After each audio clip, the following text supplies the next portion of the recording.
Hello, welcome everyone. Really excited for today's Genesys admin training on conditional group routing and IVR suppression. We do also have an upcoming webinar on September 8th about Mitel, My Voice Connect end of life, exploring your alternatives. So if you or a friend or a loved one maybe have Mitel, My Voice Connect today, that webinar will be all focused on, where do you go from here with that end of life announcement. But today, we've got myself, Austin Culp, Director of Sales, and we've got Richard Dixon as well, who's going to go through the conditional group routing and IVR suppression. Before we dive into that, I'm going to touch on who InflowCX is very, very quickly, just in case you've never heard of us or anything. Give you a very quick 2 to 3 minute, high level on who we are, how we help organizations, and then I'm going to pass it over to Richard for the meat of the content here. Without further ado, InflowCX is an organization that helps you evolve your contact center technology and operations to deliver incredible experiences for your customers as well as your agents. We help organizations evaluate technology, but we don't stop there. We can actually also help deploy and optimize those customer engagement technologies as well as strategies. Our take is that we provide a very vendor neutral approach to CX technology evaluation, BPO and labor strategies, and operational effectiveness. What you get with that is an organization who's really focused on your end needs as the customer and not trying to fit you into our favorite vendor or someone we're partnered really tight with. We look at you and help you make a data-driven decision utilizing ROI, TCO, and business case modeling to help make sure that you make the right decision for your overall organization. We've got a lot of customers, and what I always tell organizations when we're working with them, and this slide comes up, is we know what we're good at, right? We're good at contact center and customer experience, and so because of that, whether you're a finance and insurance company or a BPO or a retail firm, we can take the knowledge that we have and apply that across tons of different verticals. We're not an organization that focuses on network and security and all of these other things.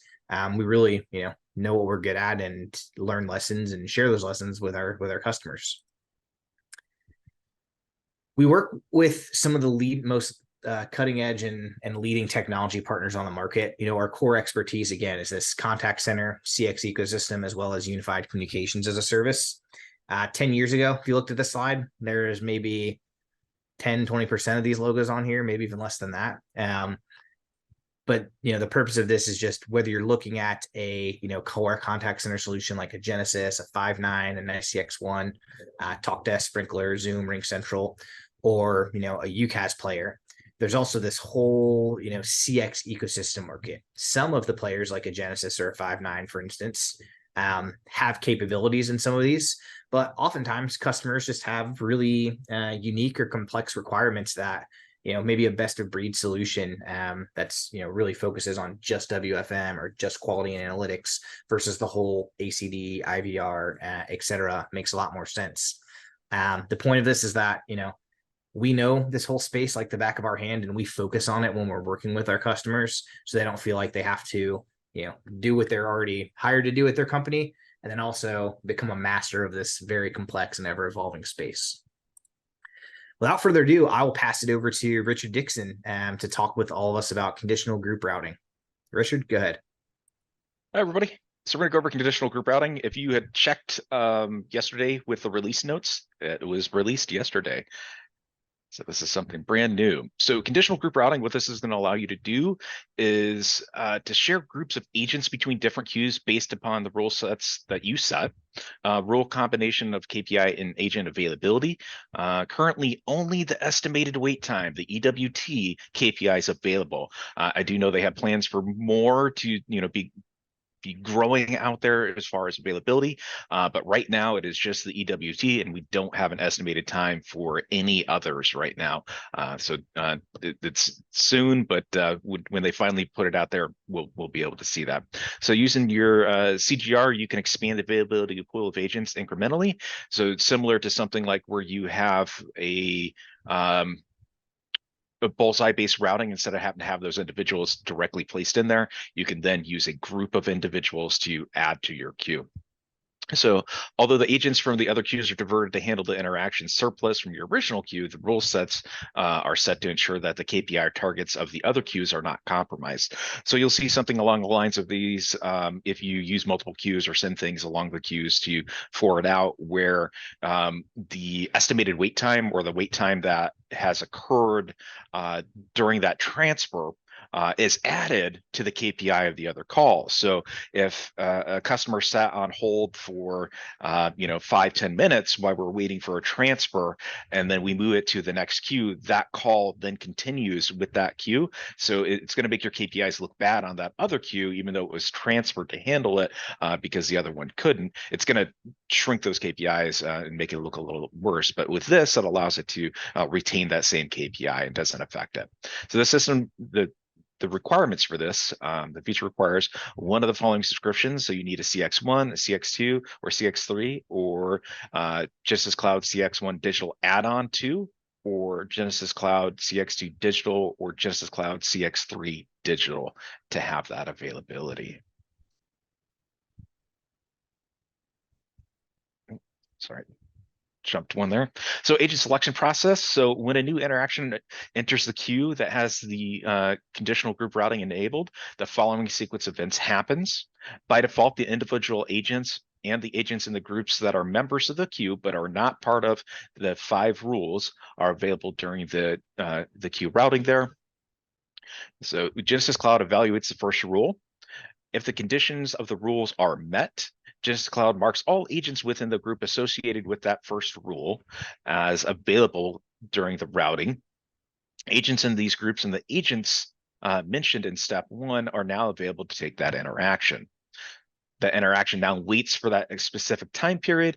If the interaction remains unassigned during that period, Genesys Cloud will move to the next rule. So you can set a rule, look at it, are these individuals available? If they're not, then it's going to move on to the next. So if the condition is not met, Genesys Cloud considers that queue healthy and deactivates the associated group and goes on to the subsequent rules. Other groups that were previously activated in the GCR. If the rule evaluation process fails for some reason, the Genesys Cloud will move to the next rule. So if it fails, it's going to move to the next. So some considerations with it. All queues that are part of a division which the original queue belongs to are available for rule building. All groups that are members of the original queue that are available for the rule building, GCR is best suited for when multiple queues are shared upon common groups of agents. So if I have 3 or 4 different groups that all share the same queue, but some are just in there as a buffer in case of something happens, or where you'd have that rule set where you'd have bullseye routing and put them way at the end where they will probably never get a call, but if they need to, they're still available. This is another way to do that. So let's see. When the queue contains mixed media and the EWT of each group, the estimated wait time is different, the group routing can't compare the individual media type wait times for the threshold value. So it's best suited for queues that contain a single media type. So if you have a queue that has both text messaging and voice calls in there, that wouldn't be a good option. We're looking for only one. So if it's only email, that would be good. Or if it's only messages, that would be a good option, or only voice. It does not support last agent routing. For more information, what we'll have to do is we'll have to see email routing in a queue that's no longer supported. GCR supports general group skills expressions and work teams, so you can associate multiple groups with each rule. So you can add more than one, which is convenient. When any request is involved with the rule and the evaluation times out, the rule evaluation fails. In that scenario, Genesys Cloud will move to the next rule. So if it ever fails, it's always going to drop down to the next rule. To ensure compatibility with the workforce management scheduling, forecasting and scheduling, you can manage the expansion by creating skills and expressions within the group defined with the same skills, but with varying levels of proficiency. And the conditional group routing does not support work item routing. So those are some important considerations when you're looking at to see if this is the best option for you. So agent selection process. Genesys evaluates the next rule. So how does it go through it? If the conditions are met, Genesys Cloud marks all agents within that group, very similar to what we said earlier. Whether they're now available, they take that next interaction. If the rules are not met, Genesys Cloud deactivates the associated group and moves on to the next rule. If the rule evaluation fails again, it will continue to move down. So it'll continuously move down until we have no more rules left. The process continues until the interaction to an agent or a last rule. After that interaction reaches that last rule, the interaction waits to be assigned. Genesys Cloud does not route the waiting interaction through a fallback routing method, so it's not going to loop back around in that case. So it's going to be top down, and then it's going to wait at that very bottom point. GCR evaluates each interaction individually. When it deactivates a group for a new incoming interaction because of the rules not being met, the group also becomes retrospectively unavailable for the previous interactions that are waiting for an agent. This applies even if the agents in the group are marked as available for the GCR earlier, for the CGR earlier, conditional group routing. Similarly, when a group which has either been unavailable or earlier unavailable becomes available to a new interactions, it becomes available to the previous interaction as well. So if they were unavailable earlier and then they become available, they also become available for that next interaction.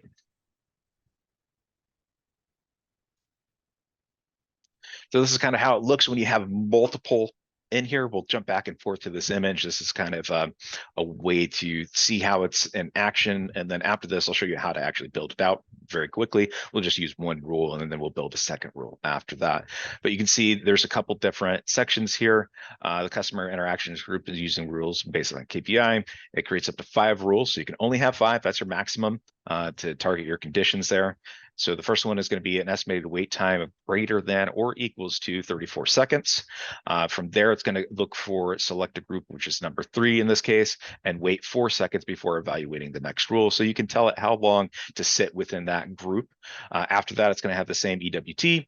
It's going to go look at new queue 001 and see if it's been waiting for 30 seconds, and then make that group 1 available. And then after 2 seconds, it's going to jump down to the next rule and look for the 4004 queue. If it's greater than 30 seconds, we'll add those extra individuals. So you have a couple groups. So this is kind of the scenario here. Sales, Platinum, individual agents, Bob and John are members of queue 001 queue, but are not part of any rule. So an interaction arrives in queue 001. Genesys Cloud evaluates the estimated wait time of the queue at that time. If the queue is more than 40 seconds, the queue will activate the agents in the 3 groups selected. So for example, Sales Gold, Sales East, and Sales West. Agents of the group of sales, so in the group Sales Gold, Sales East, and Sales West, and Sales Platinum, and agents Bob and John are available for the interaction. The interaction stays in 001 queue for 4 seconds, and then it remains if it remains unassigned, it moves to rule 2. So it's going to evaluate, look at all of those individuals. If they're in there, then it's going to move. Or if they're unavailable, it's going to move on after about that 4-second time period. If the EWT is longer than 30 seconds, GCR activates group sales, or deactivates that group Sales Gold, Sales East, and Sales West. It also deactivates rule 2 and 3 and the other groups that were activated in the past. So for the next section there, Genesys Cloud is going to evaluate the EWT of 001 new queue. So it's evaluating a separate queue, which has a pool of the same agents in it. So if the EWT is longer than 25 seconds, the GCR activates the agents in the selected group. For example, Sales North. Agents in the group of Sales North, Sales Gold, Sales East, and Sales West, and Sales Platinum, and Bob and John are available for the interaction. The interaction stays in the queue for 2 seconds and then remains unassigned. It will move to rule 3. So if the estimated wait time is longer than 35 seconds, the GCR will, or sorry, the CGR will deactivate that sales group North and look at the next rule. So if we go back, You can kind of see how it plays out here. So it's going to be in this for 34 seconds. If those initial group with those 3 individuals as well are evaluated within those 4 seconds, if there's nobody available in that amount of time, when it hits that 34-second mark, it's going to jump down to the next rule. And it's going to continue evaluating. So if there is nobody available in Q01, it's going to evaluate and drop down to this last queue. It's properly sharing out the screen. There we go. All right, so we're going to click on the webinar. We're going to go into routing here. And in order to find that, you're going to go into routing method, conditional group routing, and it's going to create this initial first rule. I get to select an operator, so I have the option of greater than, less than, greater than or equal to, or less than or equal to. So for this, I'll do greater than or equal to 30 seconds. The route available agents from, we're going to select a group. In this case, it's going to be webinar group 11. And then all we need to do is add rule. And we also have the option of being able to choose best skills, disregard skill, or all skills matching. So in this case, we'll choose all skills matching because we want to make sure these individuals that receive the call all have the same skill that is matching for that. After that, it's automatically going to create a next rule, and then we can choose different queues if we want. We can use the same queue, add an operator to make that same choice, and then select from a group that has been added to this queue or is part of the other queue. If we don't need that rule, we can delete it, but we can do up to 5 maximum rules. After that, all we need to do is hit save, and that will automatically allow us to have that routing as expected there.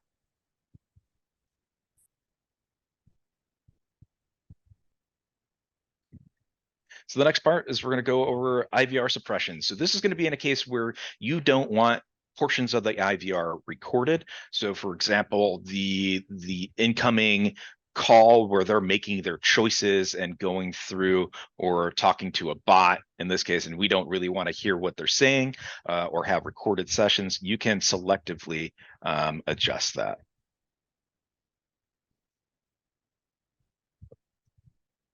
So call recording suppression during IVR and queue wait. So you can set this up depending on where you want. So if during like the in-queue flows where an individual would be listening to a lot of hold music or your marketing messages while they're waiting for somebody to be able to pick up a call in this case, you might not want that portion recorded because 1, it takes space and there's extra information that you don't really need to during that time.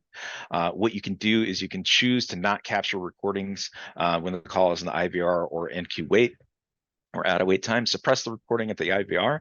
What you'll do is you'll edit the corresponding flow in Architect and choose suppress recording for the entire flow, recording and speech recognition settings. To suppress the recording when the caller is in the NQ flow, disable the continue voice recording during the queue wait time and the voice tab of the queue configuration. Enable recording for the suppression of the portion of the call that can help receive privacy-related compliance goals, so that can help out with that, as well as reduce the data storage and usage under Genesys fair use policy, because there is a limit to how much space you can have on there for as many calls as you get.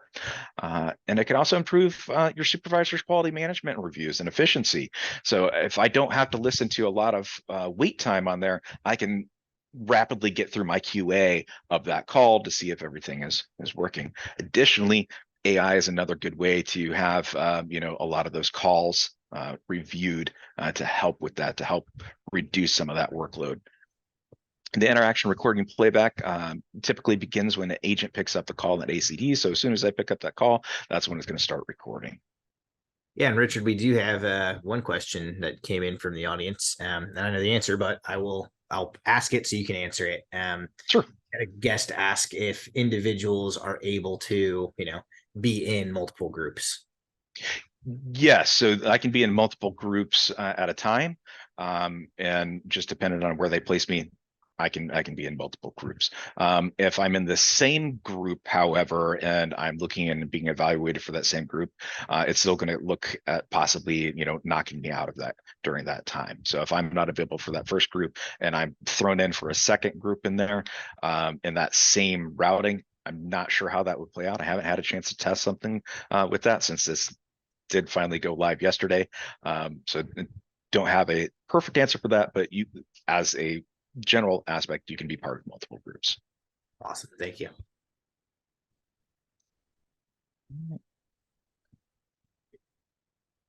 Get to the next page here. I'm going to share out my screen one more time. I'm going to show you just exactly where that we would grab the, or find, at least in the NQ, or not the NQ, the inbound call flow here. So where they're talking about to find this, so I already have a queue built out.